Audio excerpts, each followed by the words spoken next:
ও আল্লাহ আমাকে বাঁচাও। হিন্দুত্ববাদী পুলিশের পাশবিক পিটুনিতে মুসলিমের আর্তনাদ, স্তব্ধ বিশ্ব।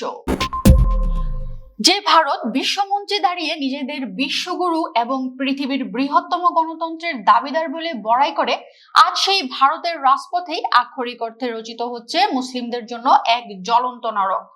নরেন্দ্র মোদীর শাসনামলে উগ্র হিন্দুত্ববাদী গোষ্ঠী এবং রাষ্ট্রীয় পোশাক পরা পুলিশ আজ একাকার হয়ে গেছে।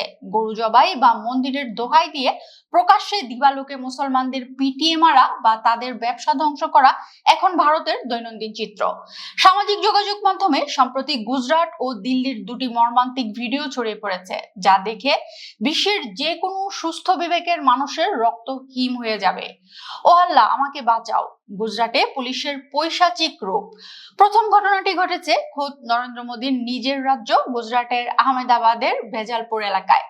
গরু জবাইয়ের কাল্পনিক বা সন্দেহজনক অভিযোগে ৩ মুসলিম ব্যক্তিকে রাস্তা থেকে তুলে নিয়ে যায় পুলিশ, কিন্তু ইন্টারনেটে ভাইরাল হওয়া একটি ভিডিওতে ধরা পড়ে পুলিশের আসল হিন্দুত্ববাদী ও পাশবিক চেহারা। ভিডিওতে দেখা যায় রাস্তার মাঝখানে আটক এক মুসলিম ব্যক্তিকে কোনো বিচার বা আইনের তোয়াক্কা না করে পশুর মতো পেটাচ্ছে পুলিশ। অসহায় ও ভীত সন্ত্রস্ত ওই ব্যক্তি তীব্র যন্ত্রণায় চিৎকার করে বলছেন, ও আল্লাহ আমাকে বাঁচাও। কিন্তু হিন্দুত্ববাদী পুলিশ সদস্যদের কানে সেই আর্তনাদ পৌঁছায়নি। তারা বিন্দুমাত্র কর্ণপাত না করে চরম নির্দয়ভাবে তার উপর বল প্রয়োগ ও শারীরিক নির্যাতন চালিয়ে যায়। মানবাধিকার কর্মীরা বলছেন, এটি কোনো পুলিশের আচরণ নয়, এটি মূলত রাষ্ট্রীয় মদতপুষ্ট হিন্দুত্ববাদী জঙ্গিদের নগ্ন রূপ। দ্বিতীয় ঘটনাটি ঘটেছে খোদ রাজধানী দিল্লির ঝাড়দা এলাকায়। সেখানে কোনো পুলিশ বা আইন নেই, আইন এখন হিন্দুত্ববাদী সংগঠনগুলোর পকেটে। জয় গো মাতা সেবা ট্রাস্টের নেতা দীপক সিং এবং বিকাশ শর্মার নেতৃত্বে একদল উগ্র হিন্দুত্ববাদী সন্ত্রাসী দলবল নিয়ে প্রকাশ্যে দিবালোকে চড়াও হয় এক মুসলিম ব্যবসায়ীর উপর।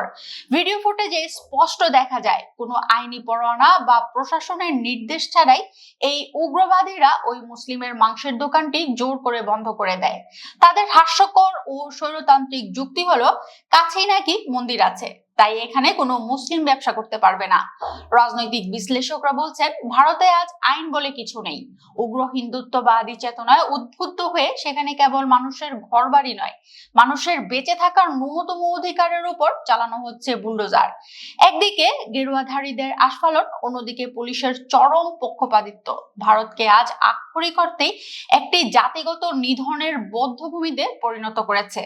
যে ভারত বাংলাদেশের সংখ্যালঘুদের অধিকার নিয়ে মায়া কান্না কাঁদে, আজ সেই ভারতেরই রাজপথে একজন মুসলিমের ও আল্লাহ আমাকে বাঁচাও আর্তনাদ বিশ্ববাসীকে চোখে আঙ্গুল দিয়ে দেখিয়ে দিচ্ছে দিল্লির মানবাধিকারের বুলি কতটা ভণ্ড এবং অসার। হিন্দুত্ববাদী আগ্রাসনের এই পৈশাচিক দম্ভ একদিন ভারতের নিজেদের মানচিত্রকেই যে টুকরো টুকরো করে দিবে, তা আজ আর কোনো জল্পনা নয়, বরং চরম এক বাস্তবতা।